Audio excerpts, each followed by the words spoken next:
In political terms, the most critical moment of the entire Mark Sanford incriminating email-induced press conference today happened right after it ended. Listen closely here to this tape. Listen closely to what's said as soon as Governor Sanford is done talking. Your reaction to those in your party and your lieutenant governor that call this irresponsible and are disappointed in your decision to do this? At this point, it would be obvious that they and others would be disappointed, and that I've disappointed them and others. Why did you choose? Will you resign as governor? Joel, is the governor going to resign? Thank you. Joel, is the governor going to resign? Good question. Personal failings made public induce shame and embarrassment, of course. They invite ridicule. They can render someone, at least for a time, politically impotent, forgive the phrase. But they don't always end careers. Congress, for example, would be rather more thinly populated if everyone who'd ever been caught waka chicka beyond the bounds of wedlock had been immediately retired from public life. So Governor Sanford's political future depends not just on whether or not he had an affair, but on whether or not his political capital, his value as a politician, has been built up on a foundation of attacking other people for doing what he just did. Is he a hypocrite? Has he built his political career on saying he'd never do anything like this and on condemning people who do?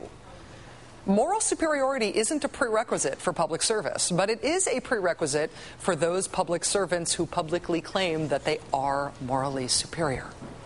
Governor Sanford's record on claims of moral superiority, after about 2:30 p.m. Eastern today, started reading like a hypocrisy rap sheet. In late 1998, then Congressman Mark Sanford was preparing to vote to impeach President Clinton. His analysis at the time, quote, "I think it would be much better for the country and for Clinton personally to resign. I come from the business side. If you had a chairman or president in the business world facing these allegations, he'd be gone." The allegations against President Clinton, you may recall, were that he had had an affair and lied about it, though not in Argentina. Meanwhile, Republicans in 1998 had chosen as Speaker of the House Louisiana Congressman Bob Livingston, who then admitted to an extramarital affair. Congressman Sanford also gave Congressman Livingston a shove out the Speaker's door when he told CNN at the time, quote, "The bottom line is he still lied. He lied under a different oath, and that is the oath to his wife." We've also unearthed a Mark Sanford campaign ad from 2002. The quality of this recording is less than ideal, but you will get the picture, as it were. Jenny and I try our best to teach our four little boys Christian values, character, and honesty. You'd like to think that those values apply to government too, and that starts with keeping your word. When I ran for Congress, I said I'd support term limits, never take a dime from special interests, and not waste the taxpayers' money. I kept those promises. South Carolina needs a return to real, honest leadership in the governor's office. And that starts with keeping your word. You know, it wasn't just prostitutes that sank Eliot Spitzer's career. It was the combination of the gung-ho Law and Order profile plus the prostitutes. It wasn't just a wide stance in a men's room that sank Larry Craig's career. It was the wide stance plus the anti-gay, holier-than-thou traditional values public record. And for Senator John Ensign now, even before you get to the ethical issues of his mistress and her family all being on and off the Ensign and Republican Party payroll, it is likely to be his demands that other people resign because of their sexual affairs that will sink Senator Ensign for his sexual affairs. It's do as I say, not as I do, and it really, really never works. Joining us now is Mark McKinnon, former media advisor to President George W. Bush. He's now a contributor to the Daily Beast, and today he called on Governor Sanford to resign.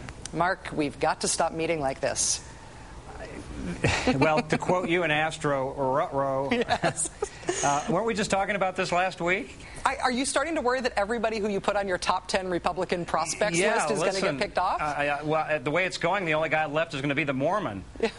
Well, I'm starting to feel like a guest on the Dr. Ruth show.